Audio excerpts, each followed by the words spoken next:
यीशु मसीह के मधुर और मीठे नाम में सबको जय मसीह की। मेरा प्यार भरा सलाम। प्रतिभोर परमेश्वर की करुणा हमारे जीवन के लिए नहीं होती चली जाती है। उसकी नई महान असीम करुणा के लिए हम परमेश्वर का धन्यवाद करते हैं, क्योंकि सचमुच वो धन्यवाद के योग्य है। मेरे प्रियो, हम परमेश्वर को कुछ नहीं दे सकते, क्योंकि हम जो कुछ पाते हैं वो परमेश्वर से पाते हैं, और हम परमेश्वर को कुछ भी नहीं दे सकते सिवाय धन्यवाद के और आराधना बलि के। आराधना बलि एक धन्यवाद का रूप है। हम जो परमेश्वर को आराधना चढ़ाते हैं वो क्यों चढ़ाते हैं? वो धन्यवाद की भेंट होती है। आराधना करने का मतलब यही होता है कि हम परमेश्वर का धन्यवाद कर रहे हैं कि परमेश्वर तूने हमारे जीवन में अद्भुत काम किए हैं। हालेलुया। इसीलिए मनुष्य परमेश्वर को कुछ नहीं दे सकता सिवाय धन्यवाद, स्तुति और आराधना की। आइए हम एक क्षण के लिए अपनी आंखों को बंद करेंगे, परमेश्वर का वचन सुनने के लिए अपने हृदय को तैयार करेंगे। मेरे प्रियो, ये वो समय नहीं होता कि केवल यहाँ से खड़ी होकर मैं प्रार्थना करूं। ये वो समय होता है कि आप भी अपने हृदय पर हाथ रखकर परमेश्वर से कहें कि परमेश्वर, मैं तैयार हूँ, तू मुझसे बात कर। मैं तेरी सुनना चाहता हूँ, सुनना चाहती हूँ, तू मुझसे बात कर। तू मुझे बता मेरे जीवन में किस चीज की कमी है। मेरे प्रियो, परमेश्वर का वचन हमसे बात करता है। ये उसी से बात करता है जो परमेश्वर के वचन को आदर देता है, परमेश्वर के वचन को सुनता है और उसके अनुसार अपने जीवन को चलाने की इच्छा रखता है। अगर आप भी ऐसी इच्छा को रख के बैठे हैं, तो जब भी ये समय आता है और यहाँ से प्रार्थना का आह्वान किया जाता है, उस समय हम भी अपने मन ही मन में परमेश्वर को पुकारें और कहे, प्रभु मैं तैयार हूं तेरी सुनने के लिए, तेरे वचन के अनुसार चलने के लिए। तू मेरी मदद कर। ओ रबा शंदा रबा रबा रियत रबा रिका रबा शिकिलरी।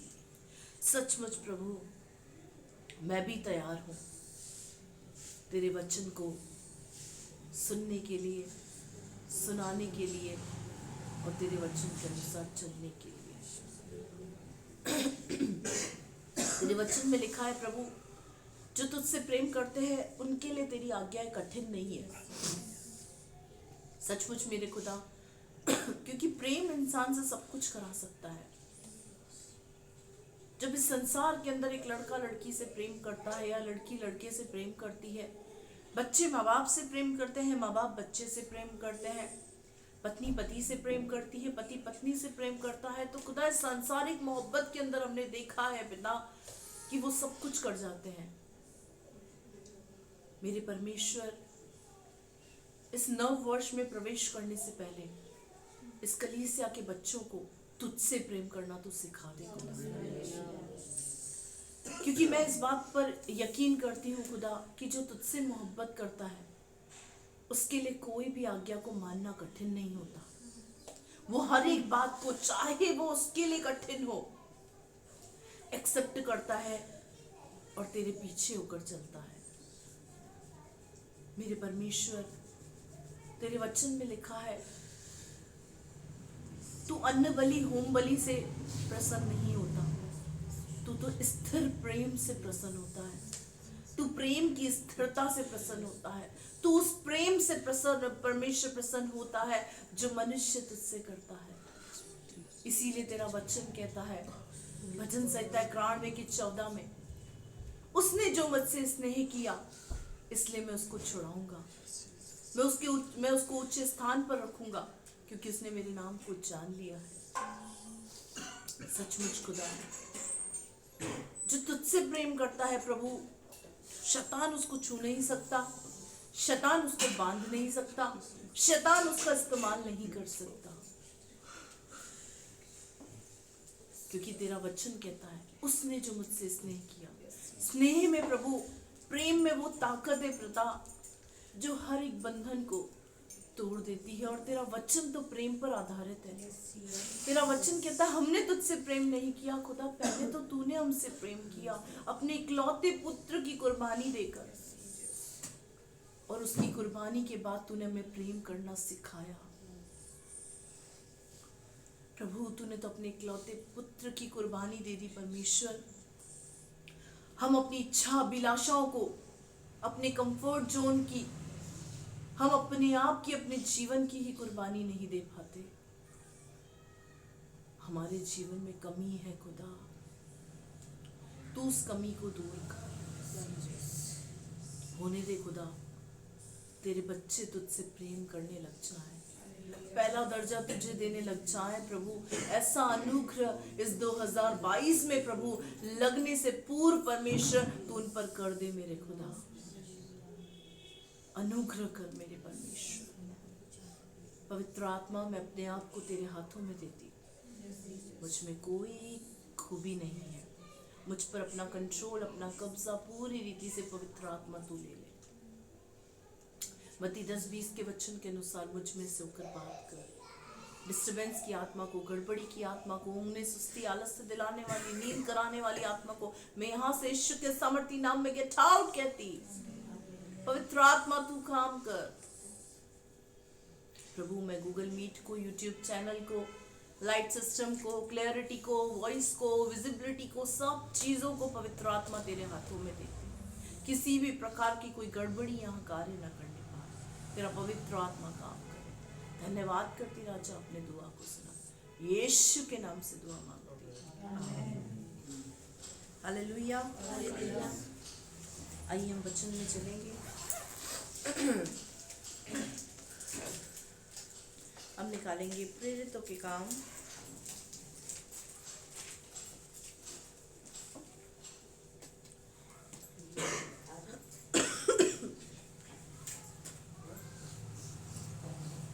उसका 10वां अध्याय, उसकी पहली आयत से पढ़ेंगे। जो आज का हमारा टॉपिक है वो क्या है? यीशु सबका प्रभु है। हालेलुया। यीशु सबका प्रभु है। प्रेरितों की पत्री 10वां अध्याय, पहली आयत। कुरनेलियुस का पतरस को बुलाना। कैसरिया में कुरनेलियुस नाम का एक मनुष्य था जो इतालियानी नामक पार्टन का सूबेदार था। हालेलुया। यहाँ क्या लिखा हुआ है? कुरनेलियुस का पतरस को बुलाना। कुरनेलियुस कौन है? आपके मेरे समान एक नॉर्मल व्यक्ति है, एक इंसान है। उसके विषय में आज यहाँ पर हम देखेंगे। उसके जीवन में किस चीज की कमी थी, उसके जीवन में गुण क्या थे, उसके जीवन में क्या बातें थी, जो बातें आज हमको उसके जीवन से लेनी है। कौन सी बातें हैं जो कुरनेलियुस के जीवन से हमको लेनी है? मेरे प्रियो, यहाँ लिखा हुआ है कैसरिया में कुरनेलियुस नाम का एक मनुष्य था जो इतालियन नामक पलटन का सूबेदार था। सूबेदार का मतलब क्या होता है? सुपीरियर। सूबेदार का मतलब होता है एक पद पे कार्य करने वाला कर्नल था। ये एक फौजी व्यक्ति, एक आर्मी व्यक्ति था, मतलब एक अच्छी पोस्ट के ऊपर, एक अच्छे पद के ऊपर था ये व्यक्ति। इसके अंडर में बहुत से लोग काम करते थे, बहुत सारे लोग इसके अंडर में काम करते थे, इसके नीचे थे, और ये एक अच्छे पद का व्यक्ति था। इसका जो पहला गुण था वो क्या था? ये एक सूबेदार था। क्या था? सूबेदार। कई बार मेरे प्रियो, हम इस बात को देखते हैं कि जब कोई व्यक्ति एक अच्छे पद पर होता है, उस व्यक्ति को उस पद पे रहते हुए एक घमंड होता है, दूसरा गुरूर होता है, उसका तहजीब, लैंग्वेज थोड़ा अलग होता है, बात करने का, देखने का नजरिया, बात करने का तरीका बहुत अलग होता है। उस व्यक्ति के जीवन से हमको थोड़ी कठोरता नजर आती है। आपने इस बात को देखा होगा कि जब भी कोई एक ऐसा व्यक्ति जो एक अच्छे पद पर होता है, लगभग उसका स्वभाव इसी तरीके का होता है, घमंडी टाइप का थोड़ा स्वभाव होता है। हर कोई ऐसा नहीं होता, मैं ये नहीं कह रही हर कोई ऐसा होता है, हाँ, लेकिन कुछ लोग ऐसे होते हैं। बाकी कुछ लोग नम्र भी होते हैं और दीन भी होते हैं। लेकिन यहाँ पर जो ये पलटन का सूबेदार था, इसकी पहली क्वालिटी क्या थी? ये एक सूबेदार था। आगे पढ़ो बेटा। वो भक्त था। सेकंड, वो कौन था? भक्त था। सूबेदार था, सुपीरियर था, पद पे था, फिर भी भक्त था। तो ये बात तुमको क्लियर है कि चाहे हम कितनी ही ऊंची पोस्ट पे क्यों ना हो, चाहे हम बिजनेस के बादशाह क्यों ना हो, चाहे हम जॉब के अंदर मैनेजर क्यों ना हो, चाहे हम स्कूल के अंदर प्रिंसिपल क्यों ना हो, चाहे हम किसी भी पद पर क्यों ना हो, चाहे हम प्रधानमंत्री के पद पर ही क्यों ना चले जाएं, हमारा भक्त होना और भक्ति का जीवन होना बहुत जरूरी है। यहाँ क्या लिखा हुआ है कि वो भक्त था। पहला तो वो सूबेदार था, दूसरा क्या था? वो भक्त था। आगे, और अपने सारे घराने समेत हाँ। परमेश्वर से डरता था। हाँ, अपने सारे घराने समेत परमेश्वर से डरता था। यानी इस व्यक्ति के अंदर केवल सूबेदार होने के नाते खाली सूबेदार वाली क्वालिटी नहीं थी, उसके अलावा ये भक्त भी था, और भक्त के साथ साथ सारे घराने समेत परमेश्वर से डरता था।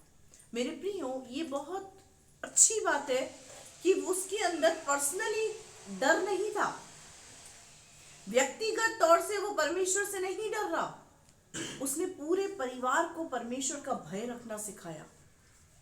हालेलुया।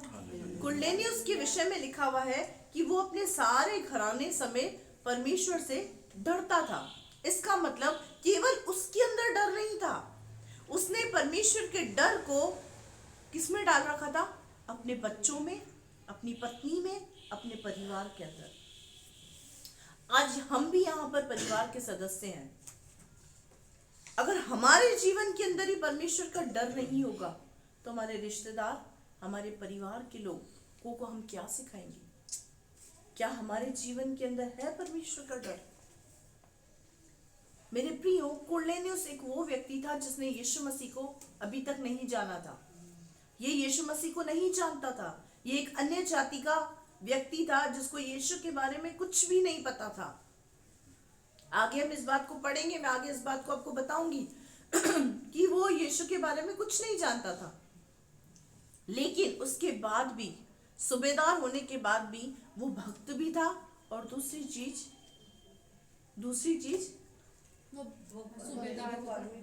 परमेश्वर से डरता था। सोने वाले बोलो हालेलुया। सब सो रहे हैं, सब सो रहे हैं। सर की थकान नहीं उतरी हमारी। भाभी कल नींद बहुत अच्छी आई। प्रभु का धन्यवाद है। इस कलीसिया के लोग सोते हुए भी हालेलुया बोलते हैं, नींद में भी हालेलुया बोल रहे हैं। प्रभु का धन्यवाद। मेरे प्रियो, उसके अंदर जो क्वालिटी थी, वो क्वालिटी क्या थी? वो भक्त तो था ही सही, लेकिन परमेश्वर से अपने घराने समेत डरता था। अगर आप अपने परिवार से यहाँ पर अकेले आते हैं, आपके जीवन के अंदर यीशु मसीह के प्रति प्रेम और परमेश्वर के प्रति आपके अंदर भय दिखना चाहिए। आपके परिवार के लोग यहाँ नहीं आते। अगर परिवार आता है, प्रभु का धन्यवाद, नहीं आता है तो वो आएंगे। आमीन। आपको ही देखकर आपका परिवार प्रभु को जानेगा, आपको ही देखकर। एक यहाँ से मैं आपको गवाही बताती हूँ, बहुत जीवित गवाही है, कानों से सुनी हुई गवाही है, और जिस कलीसिया में मैं थी अजमेर में, उसी कलीसिया की एक लेडीज की गवाही है। मेरे प्रियो, एक पत्नी थी, वो प्रभु से बहुत प्यार करती थी, सत्संग में जाती थी, लगातार प्रभु का वचन सुनती थी और प्रभु से बातें किया करती थी, और बहुत अच्छी एक स्त्री प्रभु में परिपक्व थी और मजबूत थी। वो प्रभु के पास जाती थी और उसका पति खतरनाक विरोधी था। वो दारू पीकर उसको मारना करना, बहुत उसको मारता था। वो कभी कुछ नहीं बोलती थी, वो सिर्फ प्रार्थना करती थी। उसको ये तक नहीं बोलती थी कि तू दारू छोड़ दे, उसको ये तक नहीं बोलती थी, वो कुछ नहीं बोलती थी। वो मार खा के चुप करके बैठ जाती थी, बहुत सारी बातें चुप करके रोती थी, बंद कमरे में जाकर खुदा के सामने रोती थी और उसको बोलती थी, प्रभु तू ही मेरे पति को बदल। एक दिन क्या हुआ, सुबह का समय था, रविवार का समय था, वो बेटी प्रार्थना करके भवन के लिए तैयार हुई, और जब भवन के लिए वो निकलने लगी तो अचानक से उसका पति कमरे में से निकला और उसने कहा मैं भी तेरे साथ चर्च चलूंगा। तो क्या हुआ, उस लेडीज ने इस बात को बोला कि आप तो कट्टर विरोधी थे, आपको तो प्रभु के नाम से ही नफरत थी, आप तो मुझे जाने से भी रोकते थे, आज अचानक आपको क्या हुआ? उस स्त्री ने उसके पति ने उसको बोला मैंने तेरे प्रभु का दर्शन पाया है। हालेलुया। क्या बोला? मैंने तेरे प्रभु का दर्शन पाया है, इसीलिए मैं भी तेरे प्रभु यीशु के पास जाऊंगा और तेरे साथ सत्संग चलूंगा। उस स्त्री को खुशी तो हुई, लेकिन खुशी के साथ जलन से भर उठी। किस बात से? मैं सालों से प्रभु तेरी आराधना कर रही हूं, आज तक तूने मुझे दर्शन नहीं दिया, तूने इसको कैसे दे दिया? क्या हुआ? बंद कमरे में गई, कमरे में जाके घुटने टेक कर रोई खुदा के सामने, ऐसा मेरे जीवन में क्या कमी है खुदा जो तूने मुझे दर्शन नहीं दिया और तूने मेरे पति को दर्शन दिया। उठकर उसके अंदर एक जिज्ञासा उत्पन्न हुई कि क्यों ना मैं अपने पति से जाकर बात करूं कि प्रभु कैसा दिखता है। उसने जाकर पूछा, ए जी सुनो, जरा सुनते हो, क्या मुझे बताओगे मेरा यीशु कैसा दिखता है? उसने क्या बोला? आप बताओगे मेरा यीशु, मुझे बताओगे कि मेरा यीशु दिखने में कैसा है? उसने पता है क्या बोला? बिल्कुल तेरे जैसा है। क्या बोला? बिल्कुल तेरे जैसा है। अरे पगली, मैंने यीशु को साक्षात नहीं तेरे अंदर देखा है। हालेलुया। मैंने यीशु को तेरे अंदर देखा है। मैं तुझे पीकर मारता रहा, मैं तुझे गालियां देता रहा, मैं तुझे सताता रहा, मैं तुझे परेशान करता रहा, लेकिन उसके बाद भी चुप करके तू मेरी सुनती रही, सहती रही। मैंने यीशु को तेरे अंदर देखा है। क्या इस गवाही से हम कुछ समझे? वो तो सोच रही थी मेरा यीशु ब्राउन ब्राउन बाल होंगे, नीली आईज होगी, मेरे पति ने उसका स्ट्रक्चर बताएगा, मैं उसको सुन के आनंदित हो जाऊंगी। जब उससे कहा कैसा दिखता है, उसने बोला बिल्कुल तेरे जैसा दिखता है। मेरे प्रिय, हमारी गवाही हमारे जीवन से होती है, हमारी बोली से होती है। आज अगर आपका पति प्रभु में नहीं है, आपके अंदर उसको यीशु को दिखाएं। आपका माँ बाप प्रभु में नहीं है, आपके अंदर उसको यीशु को दिखाएं। आपके रिश्तेदार प्रभु में नहीं है, आपके अंदर वो यीशु को देखेंगे। जब यीशु मसीह देह में था तब यीशु मसीह चेलों के साथ चला फिरा करता था, लेकिन आज यीशु मसीह आत्मा में है तो अपने बच्चों के अंदर, अपने चेलों के अंदर, विश्वासियों के अंदर चला फिरा करता है। उसने कहा मैं तुम में रहूंगा, तुम में वास करूंगा, तुम्हारे साथ चला फिरा करूंगा, तुम्हारे साथ खाऊंगा, तुम्हारे साथ पीऊंगा, तुम्हारे साथ बातें करूंगा। इसका वादा है। आज हमारी गवाही लोगों में क्या है? हम किस प्रवृत्ति के इंसान हैं? क्या हमारे अंदर यीशु को देखते हैं? कई बार मेरे प्रियो, जब कोई व्यक्ति बहुत समय से प्रभु में आता है और उसका परिवार प्रभु में नहीं आता, तो उसका दो कारण होता है। पहला, परमेश्वर उसको वेट करा रहा है। दूसरा, उस व्यक्ति के जीवन में किसी प्रकार का कोई बदलाव नहीं है, जिस बदलाव को देखकर उसके परिवार के सदस्य प्रभु में आ सके। मेरे प्रियो, आपके जीवन के अंदर परमेश्वर का भय होना बहुत जरूरी है। क्या हमारी बोली इस बात का भेद खोलती है कि हम परमेश्वर के हैं?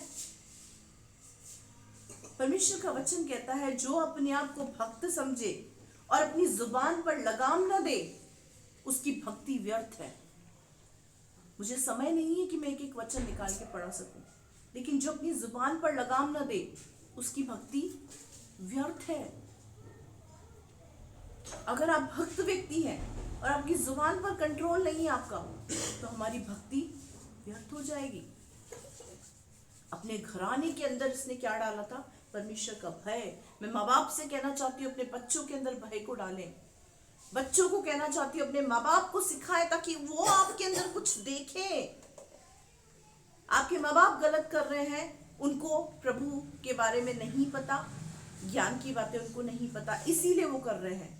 आप भी उनके साथ शामिल हो जाएंगे तो वो भय जो आपके अंदर है वो तो दिखेगा ही नहीं, उनके अंदर भी नहीं आएगा। हर एक व्यक्ति यहाँ पर, चाहे परिवार से अकेला आता हो, चाहे परिवार आता है, अपने परिवार के अंदर परमेश्वर का भय डालें, उसके वचन के प्रति भय डालें। केवल भक्त होना काफी नहीं है मेरे प्रियो। केवल भक्त होना काफी नहीं है।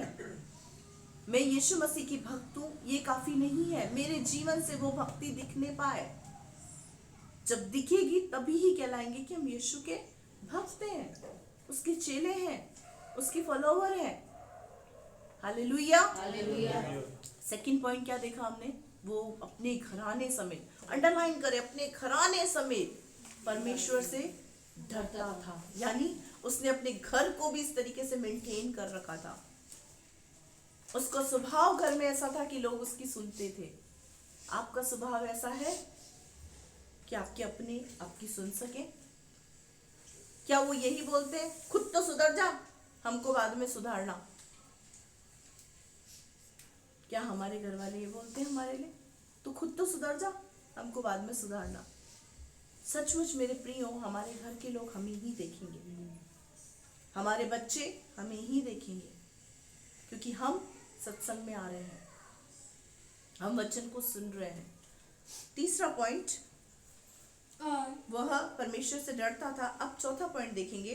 और यहूदी लोगों को बहुत दान देता। देने वाला जीवन, दान देने वाला जीवन। मेरे प्रियो, सीक्वेंशियली इस बात को समझे हम।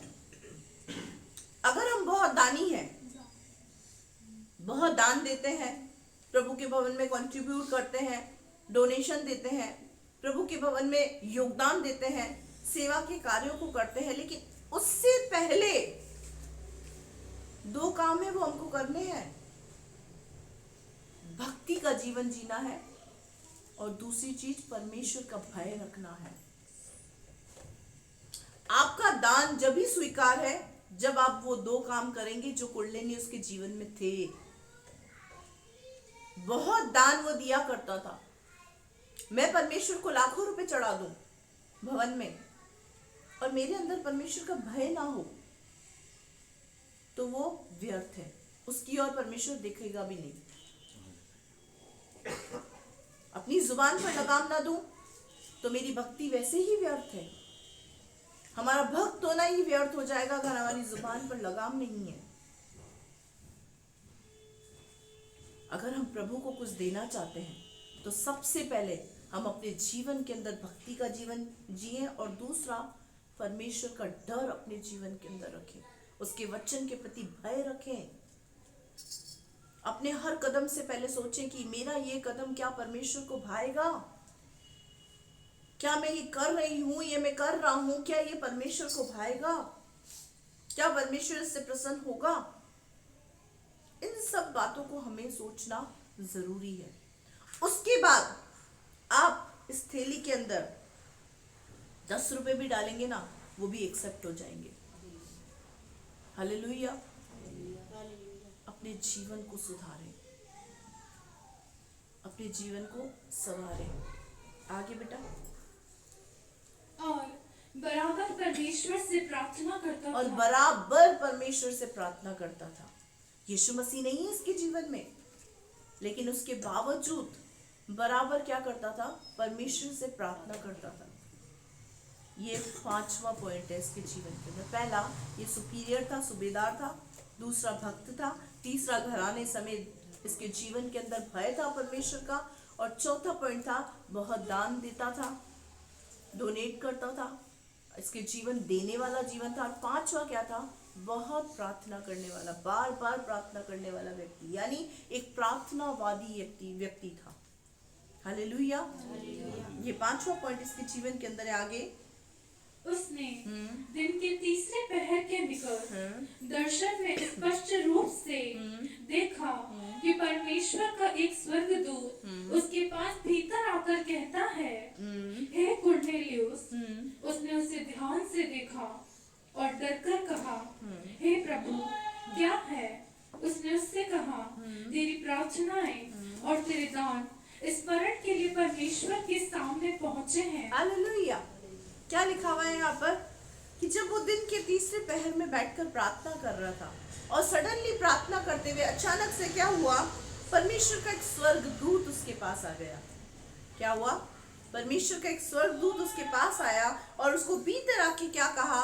हे कुरनेलियुस। क्या कहा? उसके नाम से उसको पुकारा और कहा, उसने उसे ध्यान से देखा और कहा, डर कर कहा, हे प्रभु क्या है? उसने उससे कहा, तेरी प्रार्थनाएं, तेरे दान स्मरण के लिए परमेश्वर के सामने पहुंच चुके हैं। प्रार्थनाएं और दान कब ग्रहण होता है? जब हमारा जीवन ठीक होता है। इस बात को ध्यान से सुनिए। आप बहुत अधिक प्रार्थना करने वाले व्यक्ति हैं, लेकिन आपके जीवन से भक्त वाली क्वालिटी नहीं है, आपके अंदर परमेश्वर का डर नहीं है, तो आपकी प्रार्थनाएं कदाचित ग्रहण नहीं होगी। अगर आप भक्त हैं तो आप वचन के खिलाफ कभी प्रार्थना नहीं करेंगे। अगर आप परमेश्वर से डरते हैं तो वचन के खिलाफ आप काम कभी नहीं करेंगे। जो वचन कहता है, चाहे उसमें हमको हमारा नुकसान नजर आ रहा है, चाहे हमको उसमें कठिनाई नजर आ रही है, लेकिन प्रेम के वशीभूत हम परमेश्वर का भय मानकर, उसकी आज्ञाओं को मानकर एक भक्ति के समेत एक भक्त वाला जीवन को जिएंगे। तब हमारी प्रार्थनाएं और दान दशमांश ग्रहण होंगे। जीवन है नहीं, हम दान दे रहे हैं, दशमांश दे रहे हैं, भेंटे दे रहे हैं, व्यर्थ है, व्यर्थ, बिल्कुल व्यर्थ है।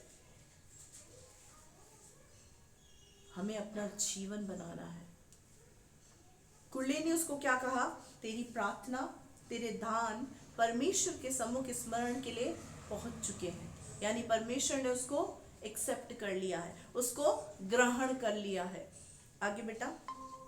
और अब याफा में मनुष्य भेजकर शमौन को, जो पतरस कहलाता है, बुलवा ले। मेरे प्रियो, कुर्लेनी उसके जीवन के अंदर क्वालिटीज थी, लेकिन उसके जीवन के अंदर एक कमी थी। वो कमी क्या थी? दो कमियां उसके जीवन के अंदर थी। पहला, वो उद्धार के मार्ग को नहीं जानता था, यानी वो यीशु मसीह के बारे में कुछ नहीं जानता था। दूसरा, उसके जीवन के अंदर कमी क्या थी? उसके जीवन में उद्धार का मार्ग दिखाने वाले अगुवे की कमी थी, गुरु की कमी थी, पास्टर की कमी थी, सिखाने वाले की कमी थी। ये दो कमियां कुर्ले ने उसके जीवन के अंदर थी। तो यहाँ पे स्वर्गदूत ने क्या कहा उसको कि तू जा, याफा में मनुष्य भेजकर शमौन, जो पतरस कहलाता है, उसको बुलवा ले। आगे बेटा। वह शमौन चमड़े का धंधा करने वाले के यहाँ अतिथि है, जिसका घर समुद्र के किनारे है। सारा डिटेल स्वर्गदूत ने उसको वहां पर दे दिया कि तुझे पतरस कहाँ पर मिलेगा, क्योंकि स्वर्गदूत को तो सब पता है, परमेश्वर को तो सब पता है। तो उसको सारा डिटेल दे दिया कि इस जगह पर तुझे पतरस नाम का व्यक्ति मिलेगा, तो यहाँ पर जा और 2 लोगों को भेज और उनको बोल कि कुर्लेनियस नाम का व्यक्ति तुझसे मिलना चाहता है। हालेलुया। आगे। जैसा स्वर्गदूत जिसने उससे बातें की थी चला गया, तो उसने 2 सेवक और जो उसके पास उपस्थित रहा करते थे, उनमें से एक भक्त सिपाही को बुलाया और उन्हें सब बातें बताकर याफा को भेजा। भक्त सिपाही को बुलाया, क्या लिखा हुआ है? भक्त सिपाही को बुलाया, मतलब इसका जो इम्पैक्ट था, इसका जो प्रभाव था, वो इसके काम पर भी था। समझ पा रहे हैं इस बात को? भक्त सिपाही का मतलब क्या? जो इसकी भक्ति थी, इसका चाल चलन था, उससे जो उसके नीचे के काम करने वाले लोग थे, वो भी प्रभावित थे। वो लोग भी इसको देखकर खुश थे, वो लोग भी उसके चाल चलन को देखकर वो लोग भी भक्त बन चुके थे। कितनी खूबसूरत बात है मेरे प्रियो, कि जिस फील्ड में हम हैं, जिस जगह पर हम काम करते हैं, जहां हम काम करते हैं, हमारा चाल चलन देखकर लोग हमारी ओर आकर्षित हों। ये छोटी बात नहीं है। हमारी ओर अगर कोई व्यक्ति आकर्षित होगा, वो तभी होगा जब हम में कोई बात होगी। हम में कोई बात ही नहीं होगी तो कौन आकर्षित होगा? जमाने में लोगों की कमी थोड़ी है जो लोग हमारे पीछे आएंगे, लोग हमारी सुनेंगे। हालेलुया। हमारे अंदर एक वो क्वालिटी होनी चाहिए जो सामने वाले व्यक्ति को आकर्षित कर दे कि नहीं, इसमें कुछ तो बात है, ये कुछ अलग है, इसके साथ बात करके कुछ अलग ही महसूस होता है। इस तरीके की गवाही हमारी होनी चाहिए। आगे। क्या लिखा है यहाँ पर, जब स्वर्गदूत ने उसको ये बात बोली तब क्या हुआ, उसने 2 सेवकों को भेजा जो उसके पास उपस्थित रहा करते थे, जो उसकी उपस्थिति में उसके साथ रहते थे।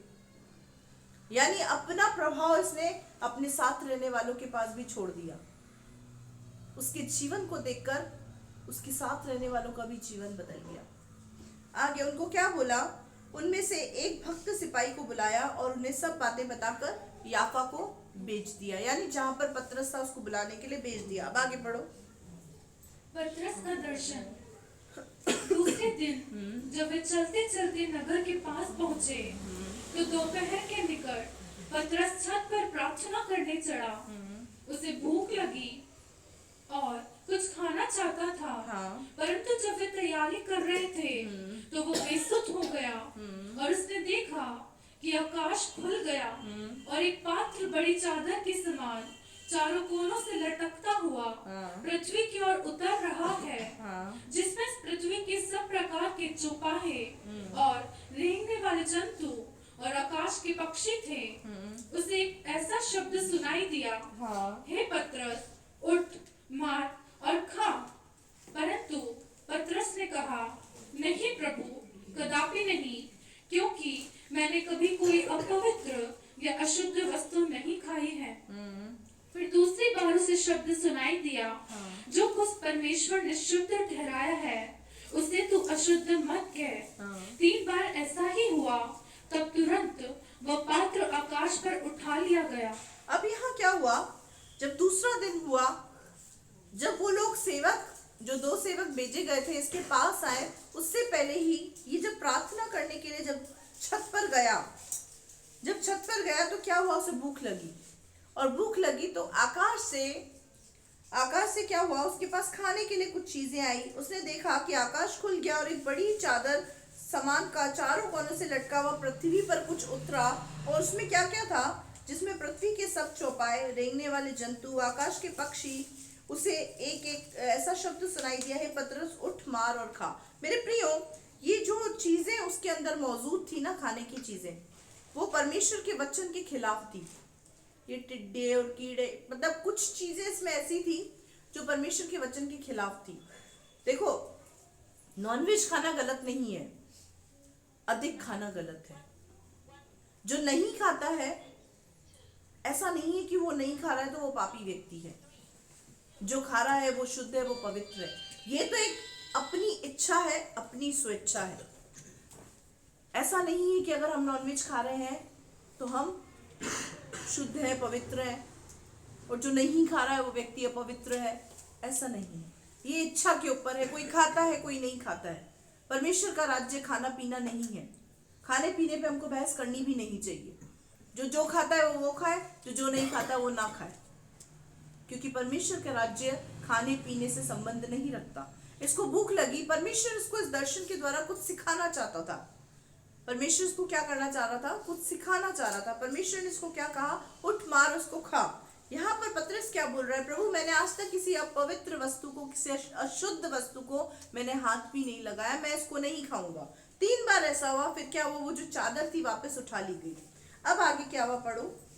जब पतरस अपने मन में दुविधा में था कि ये दर्शन जो मैंने देखा वह क्या हो सकता है, तो देखो, वे मनुष्य जिन्हें कुरनेलियुस ने भेजा था शमून के घर का पता लगाकर द्वार पर आ खड़े हुए और पुकार कर पूछने लगे, क्या शमून जो पतरस कहलाता है यही अतिथि है?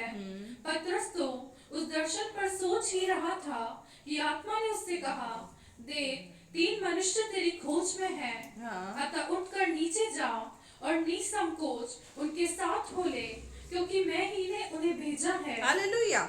अब यहाँ क्या हुआ, परमेश्वर इस दर्शन से पतरस को ये सिखाना चाहता था कि संपूर्ण मानव जाति को मैंने बनाया है और मैं संपूर्ण मानव जाति का परमेश्वर हूँ। मैं हर एक से प्रेम करता हूँ, हर एक की स्तुति रखता हूँ, हर एक की सुनता हूँ। तो इसीलिए जिसे मैंने पवित्र ठहराया उसे तू अपवित्र मत बोल। क्यों मेरे प्रियो? क्योंकि उस समय जो यहूदी लोग हुआ करते थे ना, उस समय की रीत के हिसाब से बता रही हूँ, आज भी काफी लोगों के अंदर ये चीजें प्रचलित है। जो यहूदी लोग हुआ करते थे ना, तो उनको ये लगता था कि भाई यीशु मसीह ना केवल हमारा है, यहूदियों का है। यीशु मसीह अन्य जातियों का नहीं है, यीशु मसीह केवल यहूदियों का है। यीशु मसीह पे तो सिर्फ हमारा ही अधिकार है, हमारा ही हक है। यीशु मसीह तो हमारी प्रॉपर्टी है। उस समय के लोगों को क्या लगता था? यीशु मसीह हमारी प्रॉपर्टी, क्योंकि यीशु मसीह यहूदा गोत्र से निकला, इसलिए यीशु मसीह हमारी प्रॉपर्टी है। मेरे प्रियो, यीशु मसीह के जो चेले थे वो यहूदी थे, उनको इस चीज का पता नहीं था कि यीशु मसीह सबका प्रभु है। उनको ऐसा लगता था कि यीशु मसीह हमारे लिए आया है, यीशु मसीह सिर्फ हमारा ही है। जिससे आज भी कई जगह पर ये भ्रांतियां हैं कि लोग सोचते हैं कि यीशु मसीह तो सिर्फ ईसाइयों का है ना? ये भ्रांति उस समय में भी थी और आज भी है कि यीशु मसीह तो ईसाइयों का है, हिंदुओं से उसका कोई लेना देना नहीं है, सिखों से, मुसलमानों से उसका लेना देना नहीं है। मेरे प्रियो, YouTube चैनल के अंदर बहुत से मुसलमान हैं, बहुत से सिख परिवार के लोग हैं, बहुत से ब्राह्मण परिवार के लोग हैं जिन्होंने यीशु मसीह को ग्रहण किया और जिन्होंने यीशु मसीह के बारे में अपनी जीवन की गवाहियों को दिया है। अगर यीशु मसीह केवल ईसाइयों का होता तो यीशु मसीह मुसलमानों के जीवन में क्यों काम कर रहा है? सिखों के जीवन में क्यों काम कर रहा है? ब्राह्मणों के जीवन में क्यों काम कर रहा है? मेरे प्रियो, यीशु मसीह सबका प्रभु है। यही आज का हमारा टॉपिक है और यही कंफ्यूजन पतरस के दिमाग के अंदर था कि यीशु मसीह केवल यहूदियों का है, जो आज भी है लोगों के दिमाग में कि यीशु मसीह केवल ईसाइयों का है। जहां यीशु का नाम आ जाए वहां पर लोग फटाक से उठ के बोल देते हैं, आप ईसाई बन गए हो, आपने धर्म परिवर्तन किया है। क्यों मेरे प्रियो? क्योंकि वही भ्रांति जो चेलों के अंदर थी, उस समय के लोगों के अंदर थी, वो आज भी है। लेकिन परमेश्वर ने वचन के द्वारा पतरस को सिखाया। क्या सिखाया? जिसे मैंने पवित्र ठहराया है, तू उसे अपवित्र मत बोल। ये मेरे लोग हैं, ये संसार मेरा है, ये सृष्टि मेरी है। मैं सिर्फ तुम्हारे लिए नहीं आया हूं, मैं संपूर्ण मानव जाति के लिए आया हूं। अब यहाँ पर क्या हुआ? परमेश्वर जब पतरस उस दर्शन के बारे में सोच रहा था कि ये दर्शन क्या है, समझ नहीं पा रहा था, तुरंत प्रभाव से 3 मनुष्य कुरनेलियुस के जो सैनिक थे, उसको सिपाही थे, उसको लेने आ गए। और उसको जब लेने आए सिपाही लोग, तो परमेश्वर की आत्मा ने उससे क्या कहा? इन तीनों के साथ तू हो ले, ये जहां तुझे ले जा रहे हैं वहां तू इनके साथ चला जा। आगे तब पतरस ने उत्तर कर हाँ। उन मनुष्यों से कहा, हाँ। देखो, जिसकी खोज तुम कर रहे हो हाँ। वह मैं ही हूँ। तुम्हारे आने का क्या कारण है? हाँ। उन्होंने कहा, कुरनेलियुस सूबेदार, जो धर्मी और परमेश्वर से डरने वाला, धर्मी व्यक्ति, भक्त भी था और धर्मी भी था। ये कौन गवाही दे रहा है? उसके सिपाही।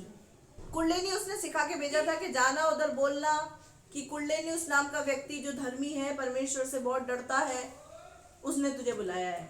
ऐसा कुछ सिखाया था ऊपर कुरनेलियुस ने? कुरनेलियुस ने सिर्फ अपना दर्शन बताया था और सिपाहियों को बोला था जाकर उनको लेकर आ, यही बोला था। यहाँ पर ये सिपाही क्या गवाही दे रहे हैं? ऐसी गवाही लोग हमारे बारे में दें तब मजा है। ऐसी गवाही क्या लिखा हुआ है यहाँ पर? गवाही क्या दे रहा है वो?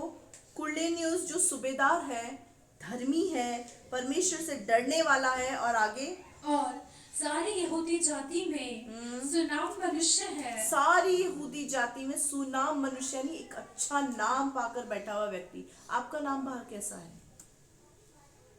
कैसा है? हम बदनाम है या सुनाम है? हमारी स्थिति क्या है बाहर? लोग हमारे बारे में क्या बोलते हैं? अगर हम ये सोचते हैं ना मेरे प्रियो, लोग कुछ भी बोले मुझे उससे कोई फर्क नहीं पड़ता, इसका मतलब पता है क्या है? हम धोखेबाज हैं, जो खुद को तो धोखा दे ही रहे हैं, साथ में परमेश्वर को भी धोखा दे रहे हैं। ये अपने रिश्तेदारों के अंदर एक प्रचलित व्यक्ति था, सुनाम व्यक्ति था, इसका नाम बहुत अच्छा था। नाम हमारा अच्छा होना चाहिए, हमारे काम ऐसे होने चाहिए कि लोग हमारी बदनामी करने से पहले 100 बार सोचें कि यार मैं किसको बदनाम कर रहा हूं, मैं किसके बारे में बोल रहा हूं। क्या बोल रहे हैं यहाँ पे सिपाही उसके बारे में? वो सारी यहूदी जाति में सुनाम है, धर्मी है, परमेश्वर से डरने वाला है। आगे उसने एक पवित्र स्वर्गदूत से यह निर्देश पाया है हाँ। कि तुझे अपने घर पर बुलाकर हाँ। तुझसे वचन सुने। तब उसने उन्हें भीतर बुलाकर उनकी बहुनाई की। हालेलुया। अब यहाँ क्या हुआ, वो 3 व्यक्ति पतरस के पास गए, सारी बातें पतरस को बता दी। जब पतरस को सारी बातें उन्होंने बता दी, पतरस ने उनको अंदर लिया, उनकी पहुनाई की। अब आगे देखो क्या हुआ। कुरनेलियुस के घर में पतरस हाँ। दूसरे दिन वह उनके साथ गया और याफा के भाइयों में से कुछ उसके साथ हो लिए। दूसरे दिन वे कैसरिया पहुंचे। हाँ। और कुरनेलियुस अपने कुटुंबियों और प्रिय मित्रों को इकट्ठा करके उनकी बाट जोड़ रहा था। कितनी खूबसूरत बात यहाँ पर लिखी हुई है। कुरनेलियुस ने जब अपने परिवार को, कुरनेलियुस ने जब यहाँ पर पतरस को अपने घर पे बुलाया, तो उसने क्या किया, अपने आसपास के लोगों को इकट्ठा किया। यानी उसके अंदर परमेश्वर के वचन के प्रति केवल खुद के लिए नहीं, अपने आस पड़ोसियों के लिए भी भूख थी कि ये भी परमेश्वर के वचन को सुने, ये भी सीखें। मेरे प्रियो, कल जो वहां पर ऊपर भीड़ आई थी, उस भीड़ में से क्या उन लोगों को हम पकड़ कर लाए थे? आप ही में से कुछ लोग थे जिन्होंने उनको बुलाया। आइए परमेश्वर के वचन को सुनिए। इस क्वालिटी को कुरनेलियुस के अंदर हम देख रहे हैं। अगर हम सोचते हैं कोई नहीं आएगा, पिछली बार भी बोला था, उससे पिछली बार भी बोला था, कोई नहीं आता, हमें तो किसी को भी नहीं बोलना, तो क्या होता मेरे प्रिय, हम इतने ही लोग प्रोग्राम कर रहे होते ऊपर। इसीलिए यहाँ पर कुरनेलियुस के जीवन से हमको सीखना है। क्या वो भक्त था, धर्मी था और परमेश्वर से डरने वाला था, देने वाला उसका जीवन था, प्रार्थना करने वाला उसका जीवन था, उसकी गवाही उसके लोग भी दे रहे हैं। ये क्वालिटी आज हमारे जीवन में होनी चाहिए। परमेश्वर को हम जानते हैं, परमेश्वर को हम मानते हैं, उस पर हम विश्वास करते हैं, लेकिन कुरनेलियुस के जीवन में फिर भी कमी थी। किस बात की? अगुवे की और उद्धार के मार्ग की। उद्धार के मार्ग की कथा वचन को कौन सुनाएगा? अगुवा ही तो सुनाएगा, वही तो सिखाएगा। हमारे जीवन के अंदर अगुओं का होना बहुत जरूरी है। अगर हमारे जीवन के अंदर अगुवे नहीं है तो हम कभी भी उद्धार के मार्ग को समझ नहीं पाएंगे। और ये 2 कमी उसके जीवन में थी, लेकिन उसका जीवन ऐसा था कि उसने परमेश्वर को विवश कर दिया कि परमेश्वर ने अपने दूत को भेजकर क्या बोला, जाकर पतरस को बुलाना, ताकि वो पतरस तुझे उद्धार का मार्ग बताएगा, तेरे जीवन में अगुवे का कार्य करके अगुवा बन के तेरे साथ चलेगा, तो तू पूरी तरीके से परफेक्ट हो जाएगा। हालेलुया। परमेश्वर हमारे जीवन के अंदर सिद्धता चाहता है, परफेक्शन चाहता है। परमेश्वर चाहता है जैसा मैं हूं वैसे ही मेरे बच्चे हों। वो उसकी इच्छा है आपके जीवन से। अब यहाँ पे आगे पढ़ेंगे। अब क्या हुआ, जब वहां पर पतरस जा रहा है, पतरस से पहले ही कुरनेलियुस ने क्या करा, वहां पर अपने कुटुंबियों को, अपने मित्रों को इकट्ठा करके वहां बैठकर उनकी बाट जो रहा है, इकट्ठा कर लिया लोगों को। हालेलुया।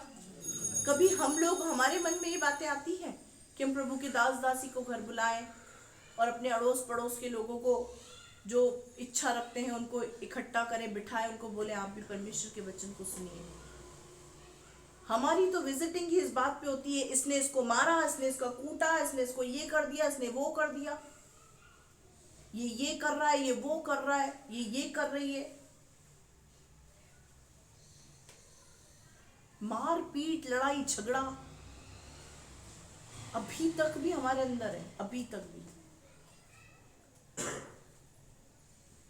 कई बार तो ऐसा लगता है जैसे घरों में घुसते हैं तो ऐसा फील होता है हिंदुस्तान और पाकिस्तान बना रखा है। मेरा हिंदुस्तान मुझे मुबारक, तेरा पाकिस्तान तुझे मुबारक। तू मेरे हिंदुस्तान में मत आना, मैं तेरे पाकिस्तान में नहीं आऊंगा। घर के अंदर, एक ही घर के अंदर घर नहीं लगता है, कुरुक्षेत्र लगता है, युद्ध का मैदान लगता है। यहां पर कुरनेलियुस का फोकस क्या है? कुरनेलियुस, उसके परिवार का चलन क्या है? वो पतरस को बुला रहा है और उसके बाद आसपास के लोगों को उनको भी इकट्ठा करके बिठाया है। आपके पास लोग इकट्ठे क्यों नहीं होते? क्योंकि आपके घर से चिल्लाने की आवाजें आती हैं, लड़ने की आवाजें आती हैं, झगड़ों की आवाजें आती हैं। जब लोग बाहर खड़े आपकी सुनते होंगे ना, उस समय वो सोचते होंगे इन्हीं के घर में शांति नहीं है तो हमारे जीवन में क्या शांति आएगी। एक नमूना बने, आदर्श बने। मैं सबको यहाँ पे बोल रही हूँ, आदर्श बने। एक ऐसा जीवन जिए कि लोग आपको देखकर बोलें कि नहीं, इसमें और इसके परिवार में कुछ तो अलग बात है। वो कौन करेगा? वो हमें ही करना है। कुरलेनियस भी आपके और मेरे जैसे मनुष्य था, कोई स्वर्गदूत नहीं था। आज वो लोगों को क्या हुआ, इकट्ठा करा उसने। किसकी बाट जो रहा है? अगुवे की। पतरस का इंतजार कर रहा है। कितना आदर उसके जीवन के अंदर है। आगे पढ़ना। जब पतरस हाँ। भीतर आ रहा था, हाँ। तो कुरनेलियुस ने उससे भेंट की, हाँ। और उसके पांव पर गिरकर उसे प्रणाम किया। क्या उसके अंदर रिस्पेक्ट है, देखो। उसके पैरों में घिरकर क्या कर रहा है? उसको प्रणाम कर रहा है। पहले तो क्या कर रहा है? वेट कर रहा है, बाट जो रहा है।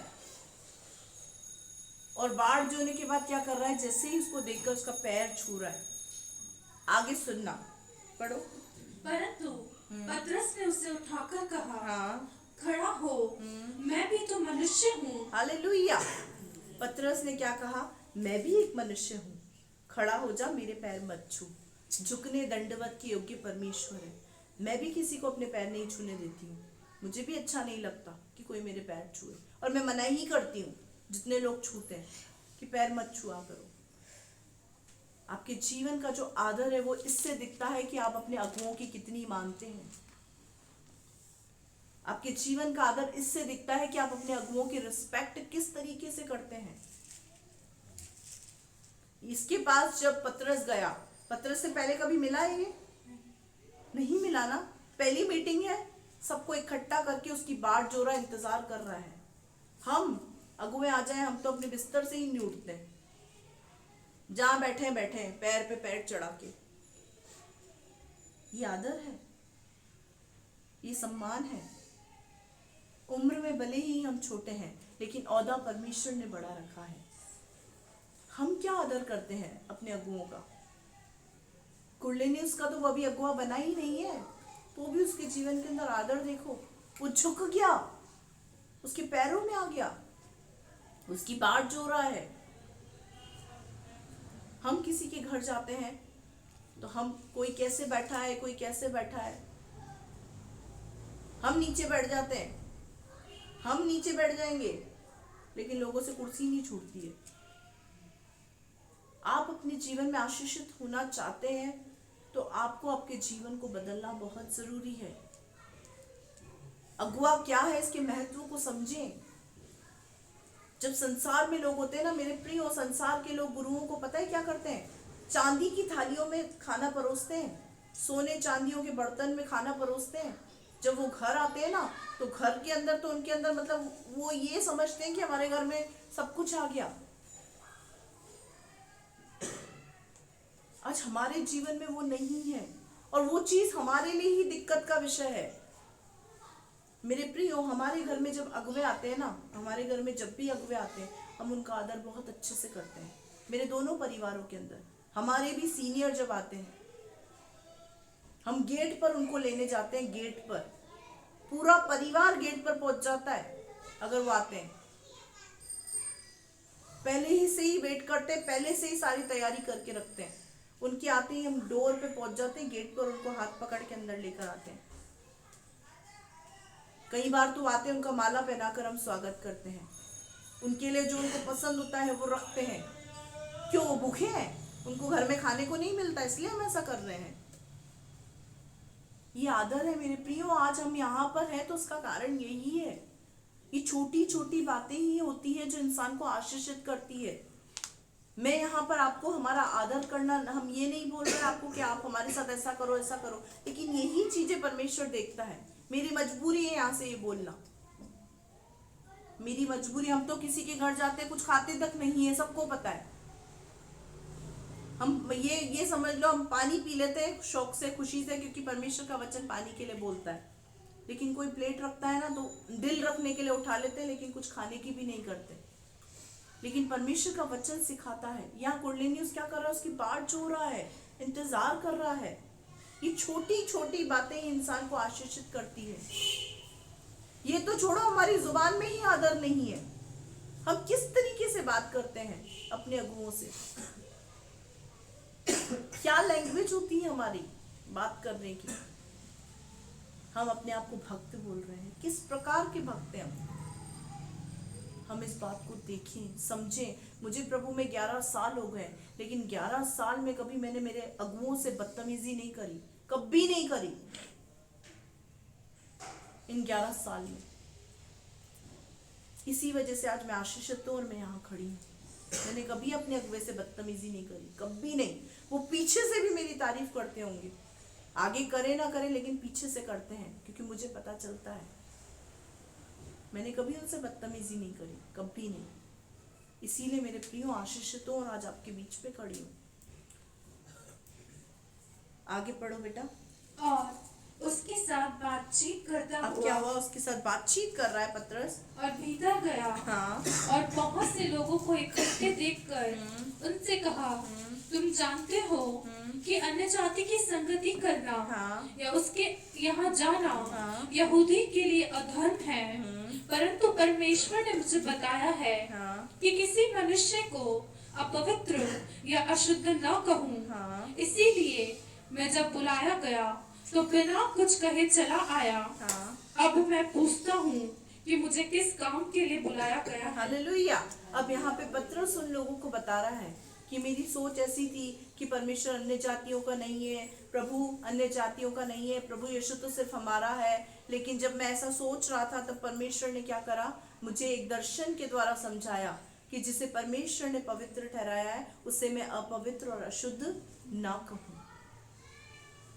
ये बात यहाँ पर उन लोगों को वो बता रहा है। अब पूछ रहा है तुमने मुझे किस काम से यहाँ पर बुलाया है? मेरे प्रियो, यहाँ पर अगुआ आया है।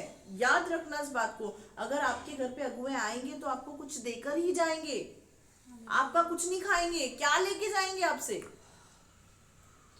आपको कुछ देकर ही जाएंगे। उनके मुंह से निकली हुई एक आशीष आपको आशीषित कर सकती है, लेकिन उनके दुख भरे आंसू आपको तकलीफ में डाल सकते हैं। उनको दुखी ना करें। खुशी नहीं दे सकते ना तो दुख ना दे। उनकी आंख से निकला हुआ एक आंसू की कदर भी परमेश्वर करता है, और उनके मुंह से निकली हुई आशीष को भी परमेश्वर सुनता है। हालेलुया। जिन बच्चों को आशीष दी जाती है ना, एक समय में उनके जीवन में वो आशीष दिखती है। मुझे मेरे पास्टर्स बहुत आशीष देते थे, मुझे, मेरे परिवार को। आज वो आशीष मेरे जीवन के अंदर, मेरे परिवार में दिखती है। अगर उसी जगह मैंने उनके आंसुओं का कारण बनी होती, उनके रोने का कारण बनी होती, उनके दुख का कारण बनी होती, तो क्या मेरा जीवन आशीषित होता? आप अपने अगुओं के लिए दुख का कारण ना बने, उनकी खुशी का कारण बने, कि वो जब आपको स्मरण करे ना तो आपके पीछे से भी आपकी तारीफ करे और आपको हृदय से आशीष दे कि प्रभु उस बहन को आशीष कर। You have a new message. आशीष कर। हालेलुया। मेरे प्रियो, कल जब यहाँ पे प्रोग्राम हुआ, कुछ बच्चों का नाम लेकर हम दोनों हस्बैंड वाइफ बात कर रहे थे और हम यही बोल रहे थे, प्रभु उस भाई को बहुत आशीष दे, उस बहन को बहुत आशीष दे। उन्होंने बहुत अच्छे से संभाला हर चीज को। ये सब चीजें हम पीछे से भी आप लोगों को आशीष देते हैं।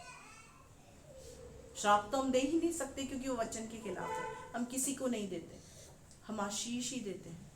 लेकिन आप प्रैक्टिकली इस बात को समझें। अब यहाँ पर पतरस उसके जीवन में आया। अब आगे नीचे पढ़ेंगे 34वीं आयत को। तब पतरस ने कहा, हाँ। अब मुझे निश्चय हुआ हाँ। कि परमेश्वर किसी का पक्ष नहीं करता। आप क्या बोल रहे हैं यहाँ पर पतरस? मुझे निश्चय हो गया इस बात का कि परमेश्वर किसी का भी पक्षपात नहीं करता। आगे, वरन हर जाति में हाँ। जो उससे डरता, हर जाति में जो उससे डरता है। अब हम बोलेंगे हमारे जीवन में तो भय है, मेरे प्रियो, जो व्यक्ति भय रखता है उसका जीवन बहुत अलग होता है। वो कुछ भी करने से पहले डरता है, वो खुद की नहीं सोचता, वो वचन के बारे में सोचता है कि वचन ये बोलता है तो मुझे करना है, चाहे मैं ये नहीं कर पा रहा, नहीं कर पा रही, वचन बोलता है बस मुझे करना है। वो होता है भय रखने वाला व्यक्ति, उसे बोलते हैं भय रखने वाला व्यक्ति। मेरे प्रियो, कई बार आप विश्वास नहीं करेंगे इस बात पर, कई बार मेरे मुंह से अगर गुस्से में कुछ निकल जाता है, गाली गलौज नहीं, ये ना सोचना मैं गाली गलौज करती हूँ, गुस्से में कभी तेज आवाज में भी कुछ निकल जाता है ना, मैं अंदर ही अंदर परमेश्वर को कहती हूँ, परमेश्वर मुझे क्षमा कर देना, मुझे माफ कर देना, मैं इरिटेट होकर मैंने गुस्सा कर दिया। मेरे मन से तुरंत ही निकल जाता है।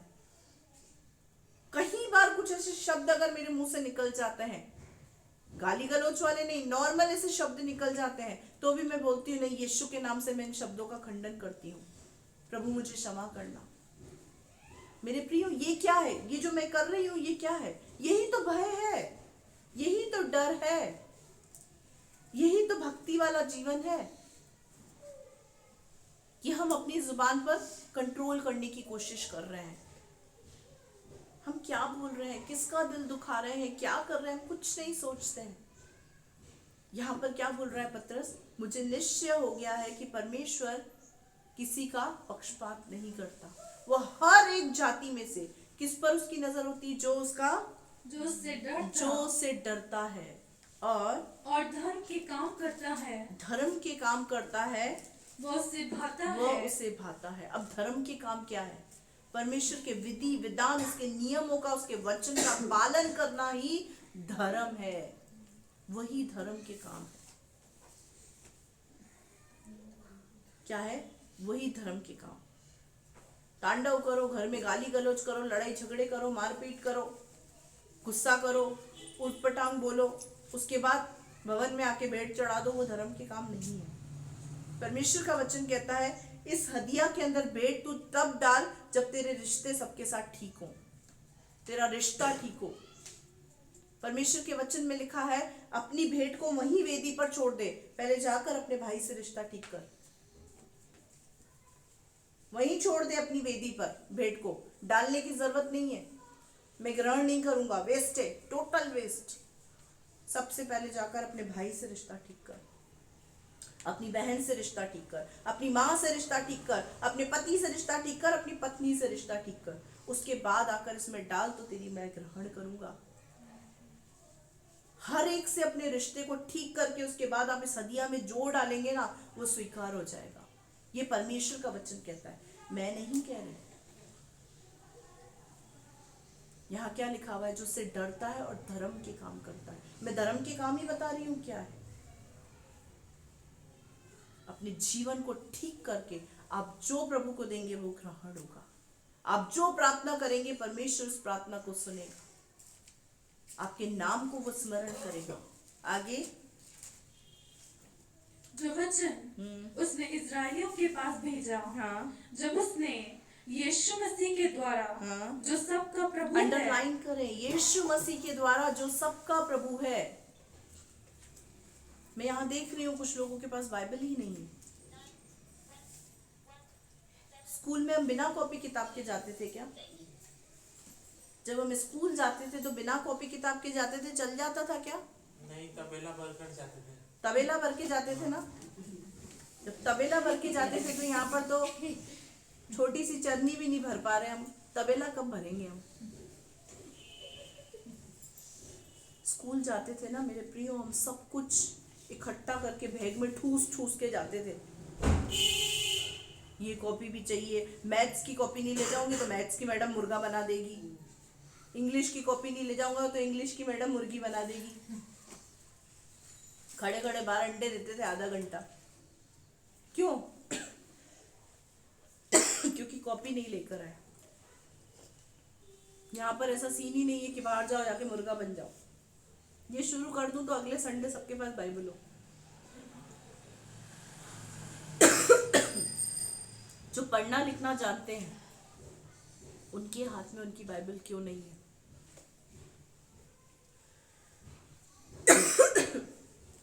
बिना हथियार कि आप शैतान से लड़ेंगे? बिना हथियार के आप शैतान से लड़ेंगे? हमारा हथियार क्या है? वचन पक्का या जुबान? वचन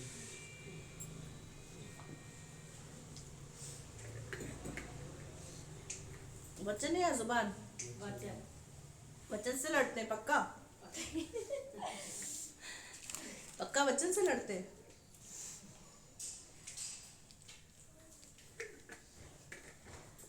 वचन से लड़ते हैं क्या?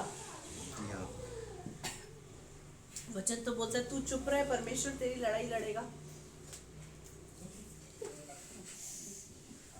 कहाँ गए भाई? से ढीले फुग्गे में सवा निकलती ना, कल फुग्गे फैला रहे थे हम सुबह, बहुत सारे फुग्गे ऐसे फुस सो रहे थे, वैसी स्थिति हो गई मेरी। वचन बोलता है तू चुप रहे, मैं तेरी ओर से लड़ूंगा। हमारी तो जुबान ही तेज तलवार है। वचन ही एक हथियार है विश्वासी का। मेरे प्रियो, वचन के खिलाफ आप अपनी लड़ाई को लड़ेंगे, आप कभी नहीं जीत पाएंगे। इस चीज को स्टाम्प पेपर पे लिखवा कर मेरे सिग्नेचर ले लो, मेरे सिग्नेचर, मैं सिग्नेचर करने को तैयार हूं, सील भी लगा के दूंगी इस पर। वचन के खिलाफ आप अपनी लड़ाई को लड़ने की कोशिश करेंगे, आप कभी भी विजय प्राप्त नहीं कर सकते, कभी नहीं। अपनी लड़ाई को परमेश्वर के हाथ में देकर छोड़ दें। परमेश्वर आप ही न्याय करेगा, आप ही फैसला लेगा। हालेलुया। अगले रविवार से जिसके पास बाइबल नहीं है, एटलीस्ट नया नियम तो लेकर आ सकते हैं, जो गिफ्ट रूप में आपको मिली है। लाल कपड़े में घर पे पड़ी होगी, वो क्या कर रही है घर पे लाल कपड़े में? किसको पढ़ा रही है? यहाँ पर ऐसा कोई नहीं है जिसको पुस्तक ना मिली हो, सबको नया नियम मिली, लेकिन किसी के भी हाथ में वो नहीं दिखती है, किसी के भी हाथ में नहीं। बहुत कम लोग हैं जो बहनें हैं उनके हाथ में दिखती है, एक आध जने पीछे होंगे जिनकी मुझे दिख नहीं रही है, उनके हाथ में होगी। मेरे प्रियो, आप आत्मिक स्कूल आते हैं और एक ही पुस्तक दी है उसके लिए आपको, सिर्फ एक पुस्तक, वही हमसे नहीं संभल रही, वही पुस्तक हमसे नहीं संभल रही है। हम कैसे भगते हैं, हम कैसे भगते हैं? हम इन बातों को समझिए। आगे पढ़ो बेटा। यीशु मसीह जो सबका प्रभु है, शांति का सुसमाचार सुनाया। शांति का सुसमाचार सुनाया। कुरनेलियुस के जीवन में जो कमी थी वो क्या थी? अगुवे की और उद्धार के मार्ग की, सुसमाचार की, यीशु मसीह को जानने की। वो किसने बताया उसको? पतरस ने उसको बताया। उसको ही नहीं बताया, उसके कुटुंब, उसके मित्रों को, जिसको कुरनेलियुस ने इकट्ठा करके रखा था, उन सबको बताया सुसमाचार। आगे वो वचन तुम जानते हो, हाँ, जो यूहन्ना के बपतिस्मा के प्रचार के बाद हाँ, गलील से आरंभ होकर हाँ, सारे यहूदियों में फैल गया। हाँ, आगे। परमेश्वर ने किस रीति से यीशु नासरी को पवित्र आत्मा और सामर्थ से अभिषेक किया, हाँ। वो भलाई करता और सबको जो शैतान के सताए हुए थे अच्छा करता फिरा, हाँ। क्योंकि परमेश्वर उसके साथ था। अब वो यीशु मसीह के बारे में बता रहा है। यीशु मसीह भलाई करता रहा, परमेश्वर उसके साथ था, वो परमेश्वर का पुत्र था, वो मेरे लिए और आपके लिए आया। आगे हम उन सब कामों के गवाह हैं, हाँ। जो उसने यहूदियों के देश हाँ। और यरूशलेम में भी किए, हाँ। और उन्होंने उसे काट पर लटका कर मार डाला। अब वो सारी बातें बता रहा है, सारा सुसमाचार सुना रहा है। सबसे ब्यूटीफुल जो सुसमाचार है ना, वो यहाँ पर पतरस सुना रहा है। क्या बता रहा है? सिर्फ यीशु के बारे में बता रहा है और किसी की बात नहीं कर रहा। हम किसके प्रचारक है? यीशु के है ना हम प्रचारक। तो उसमें बाबाओं का जिक्र नहीं होना चाहिए। फलाना बाबा चोर है, ये वाला बाबा डाकू है, ये सारा करने को हमको जरूरत नहीं है। सिर्फ यीशु के बारे में बताओ कि यीशु ने आपके लिए क्या किया। यीशु ने इस जगत के लिए क्या किया, यीशु कौन है, यीशु क्यों आया। कल क्या था, क्रिसमस था। क्यों करते हैं उसको सेलिब्रेट, ताकि जो पब्लिक वहां पर आ रही है वो सुसमाचार सुन सके, अपनी रोटी को जल पर हम डाल सकें। कल जितने लोगों ने कल का प्रचार सुना है उसमें क्या था, सिर्फ यीशु का जिक्र था, सुसमाचार की बातें थी, वही थी ना। क्यों, क्योंकि हमारा क्रिसमस का सेलिब्रेट करने का मोटिव ही यही है, एंजॉयमेंट नहीं, सिर्फ यही मोटिव है कि हम अधिक से अधिक लोगों को सुसमाचार सुना सकें एक समय में। हालेलुया। कल लगभग 150 से ऊपर लोग थे, इनका कहना है कि 200 लोग थे। उन 200 लोगों ने जब सुसमाचार को सुना एक बार में, क्या ये संभव है हम एक बार में 200 को सुना सकें?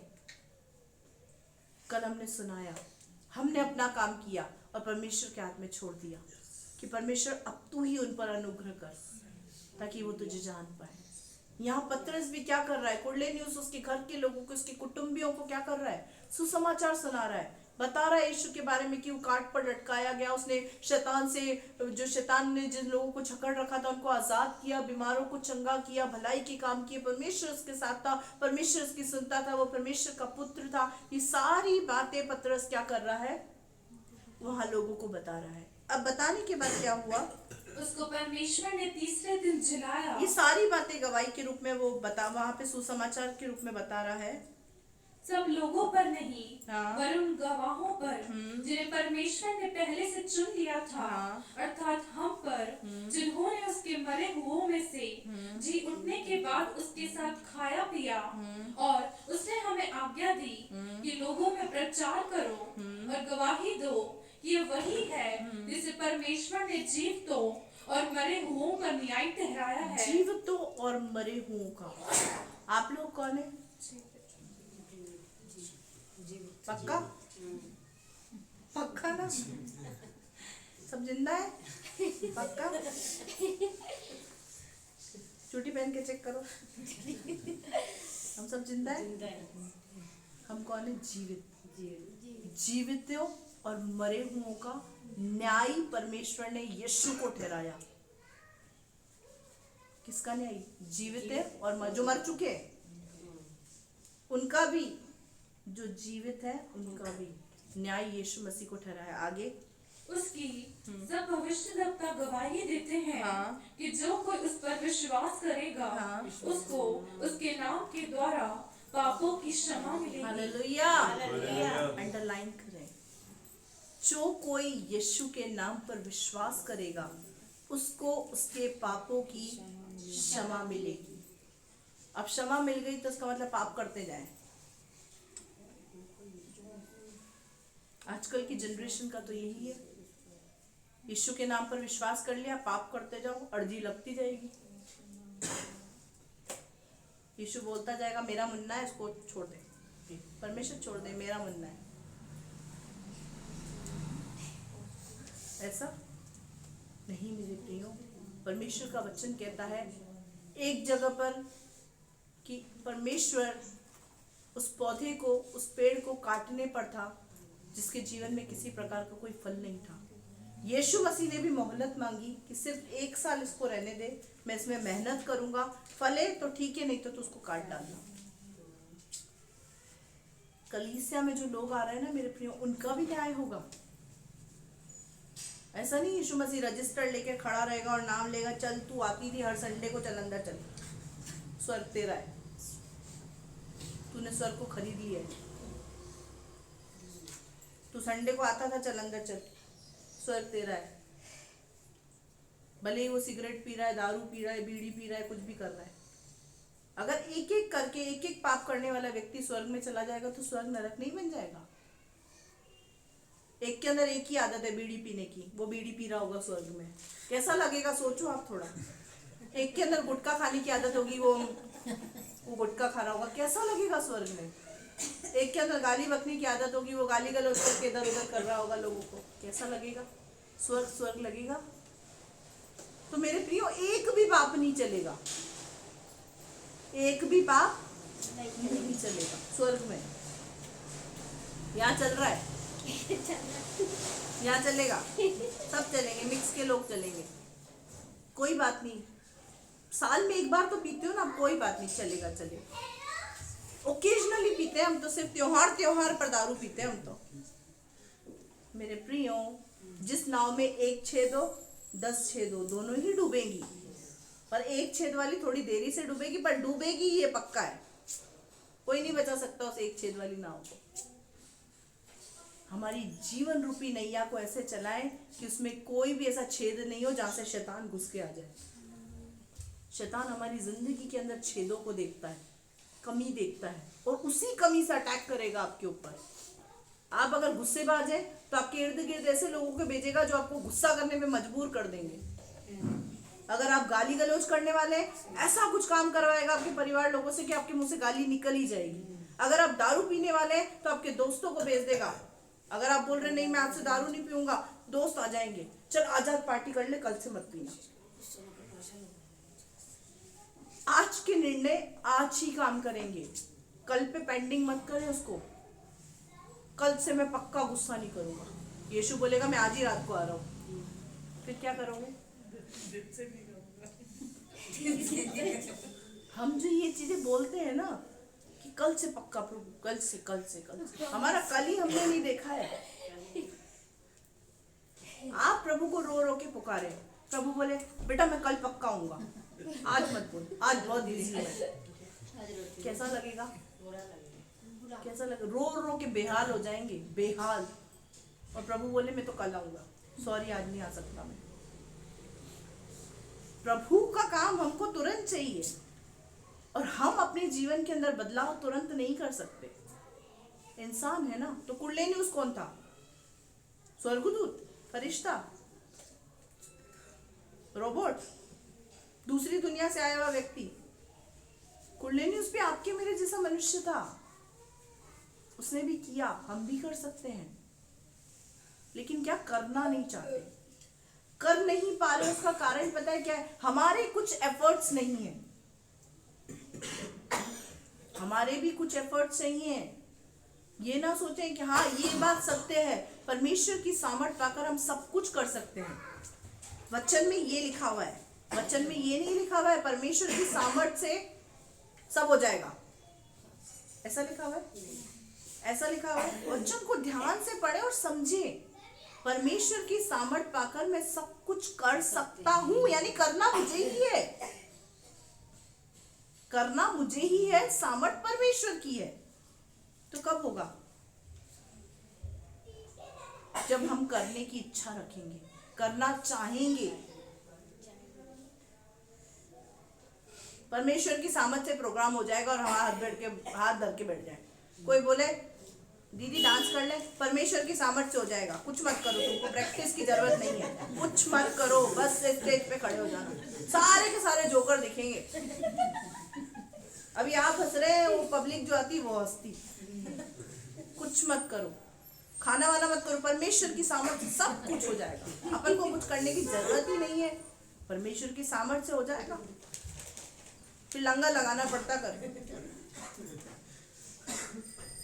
मेरे प्रियो, परमेश्वर की सामर्थ से हम सब कुछ कर सकते हैं। परमेश्वर ने सब डाल दिया। परमेश्वर को पता है इंसान बहुत बुद्धिमान है। परमेश्वर को ये बात पता है कि इंसान है ना, वो नोड़ी का नाम और वो क्या बोलते हैं, बाल की क्या बोलते हैं, खाल निकालने में होशियार है। एक एक वचन को पढ़ के आएंगे, ऐसा लिखा हुआ इसमें, ऐसा, अरे ठीक से पढ़ क्या लिखा, एक एक वचन में सब बात लिखी। परमेश्वर की सामर्थ को प्राप्त करके हम सब कुछ कर सकते हैं, नहीं हमको करना है। रोटी पड़ी हो आज जाके घर पे करना, परमेश्वर की सामर्थ से यीशु के नाम से अंदर चली जा, सुबह से लेकर शाम तक करना, और रात को मुझे फोन करके बताना गई क्या, मुझे फोन करके बताना। यीशु की सामर्थ से रोटी अंदर जा सकती है, यीशु के नाम से जा अंदर। करके देखना ना, अच्छी चीज है, वचन के अनुसार ही तो है, आपके हिसाब से तो वचन के अनुसार है। मेरे प्रियो, बाल की खाल नहीं निकाले, वचन को ठीक से समझे। हम सब कुछ कर सकते हैं परमेश्वर की सामर्थ से। परमेश्वर सामर्थ देता है, परमेश्वर तो बोलता है सामर्थ देता है, आपको बोलता है प्रार्थना कर, हमको घड़ी नचाती है, घर वाले नचाते हैं, हमारा बिजनेस जॉब नचाता है, हमारा काम नचाता है। सामर्थ प्रभु दे रहा है, उसका इस्तेमाल आप नहीं करोगे तो वो वेस्टेज है। ऐसा नहीं है नहीं दे रहा है प्रभु सामर्थ, ऐसा थोड़ी कर देता है प्रभु आपके मुंह को फेविक्विक से चिपका देता है कि अब तू कुछ बोल ही नहीं सकता, तेरी सामर्थ सारी छीन ली मैंने, अब तू प्रार्थना नहीं कर सकता। मेरे प्रियो, हम खुद को धोखा देते हैं। पूरे दिन भर में 24 घंटे में मनुष्य खुद को धोखा देता है। परमेश्वर को हम उल्लू नहीं बना सकते, हम अपने आप को उल्लू बनाते हैं। देख तेरे पास टाइम नहीं, अपने आप से बातें करते हैं। मैं जिंदगी से परेशान हो चुका हूँ, मैं बहुत दुखी हो चुका हूँ, मैं अब जीना नहीं चाहती, मैं अब जीना नहीं चाहता। ये सब बातें जो हम अपने आप को बोलते हैं, हम अपने आप को उल्लू बनाते हैं। मेरे प्रियो, हम जीना चाहे या ना चाहे, जी तो रहे ना। मरेंगे अपनी मर्जी से क्या? अगर मरना अपनी मर्जी से होता ना तो इंसान नस काट लेता, लटक जाता, पटक जाता, सब कुछ कर लेता। नहीं जीना चाहते तो फिर जिंदा क्यों है? क्योंकि परमेश्वर की इच्छा आपकी जिंदगी जीने में है।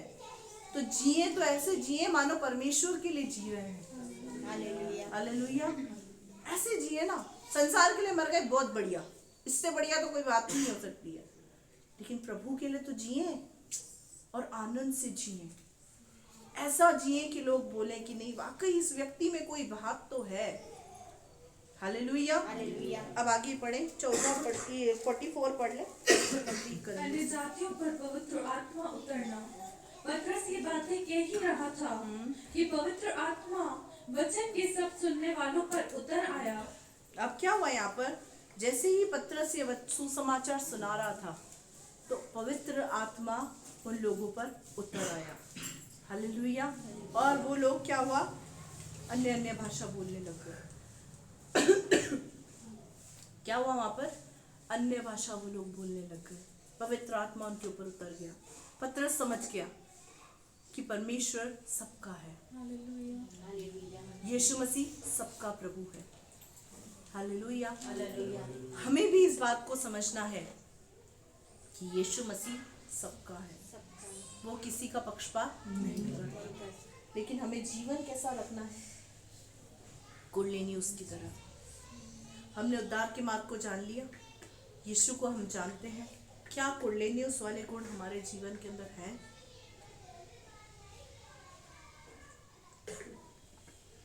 नहीं है तो क्या आज हम तैयार हैं कि वो गुण हमारे अंदर आए? मेरे प्रियो, गर्दन की तैयारी नहीं, जो बात बोलते हैं हम फटाफट से यूं कर देते हैं। इसमें तो एक स्प्रिंग लगा हुआ है, स्प्रिंग हर काम में यूं हिलती है, और जब घर जाते स्प्रिंग लगा हुआ है इसमें, स्प्रिंग। ये करने का मतलब समझ पा रहे हैं?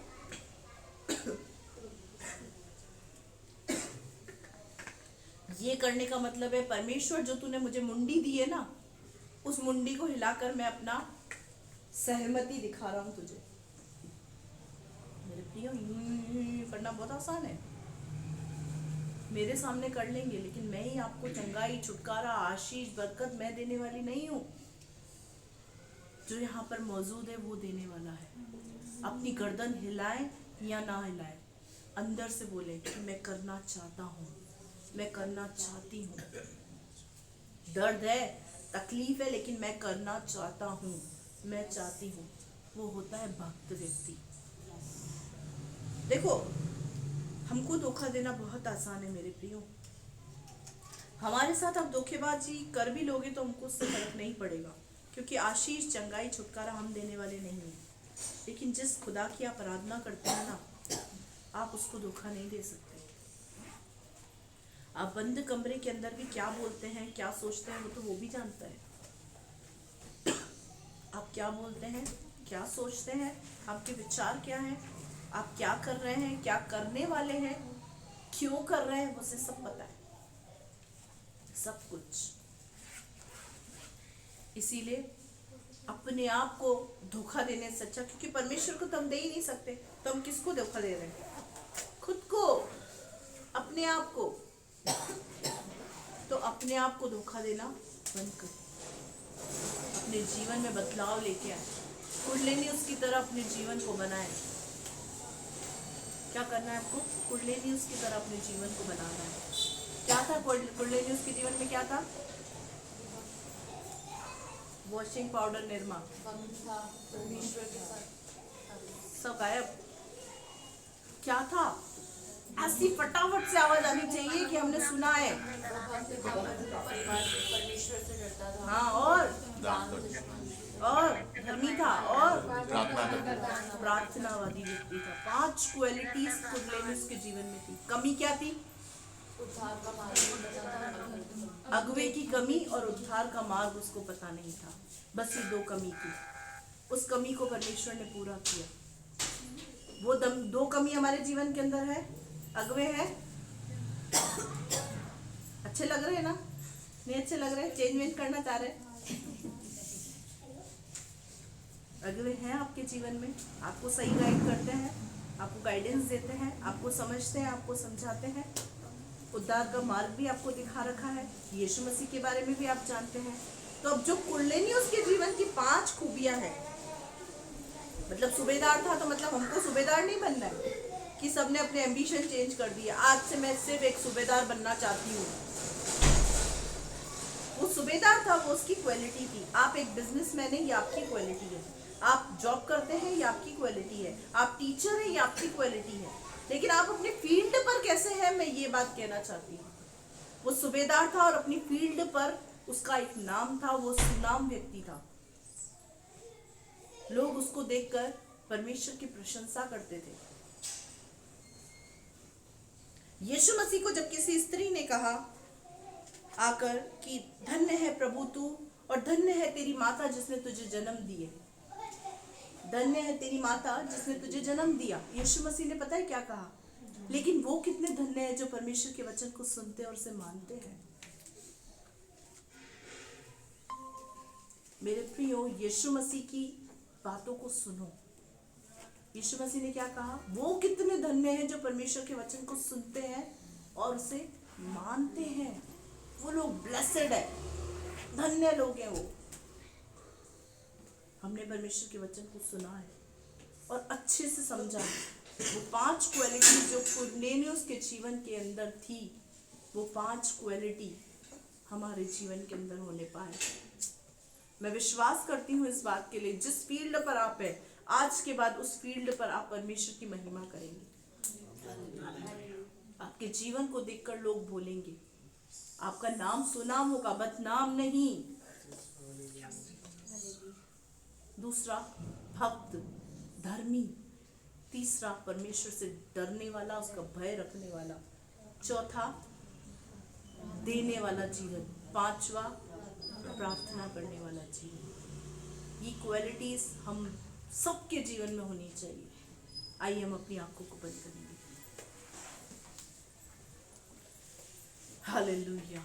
हमारे जीवित और महान स्वर्ग दयालु अनुग्रहकारी सामर्थ्य परमेश्वर, बड़ी नम्र और दीनता के साथ अब आपके चरणों की वेदी पर आते। सचमुच खुदा, आज हमने आपके वचन को सुना है। कुंडलिनी जो प्रभु यीशु आपको नहीं जानता था, उद्धार का मार्ग उसको नहीं पता था, उसके बावजूद उसके काम ऐसे थे परमेश्वर कि उसने तुझे मजबूर कर दिया कि तूने स्वर्गदूत को उसके पास भेज दिया। और जो उसके जीवन की 2 कमियां थी, अगुवे का ना होना, उद्धार का मार्ग ना पता होना, उद्धार के काम पता ना होना, वो कार्य भी उसके जीवन में हुआ। पतरस ने जब भाषण दिया, उस भाषण के दौरान पवित्र आत्मा, न केवल पवित्र आत्मा उनके ऊपर उतरा, वरन उन लोगों ने बपतिस्मा भी पाया।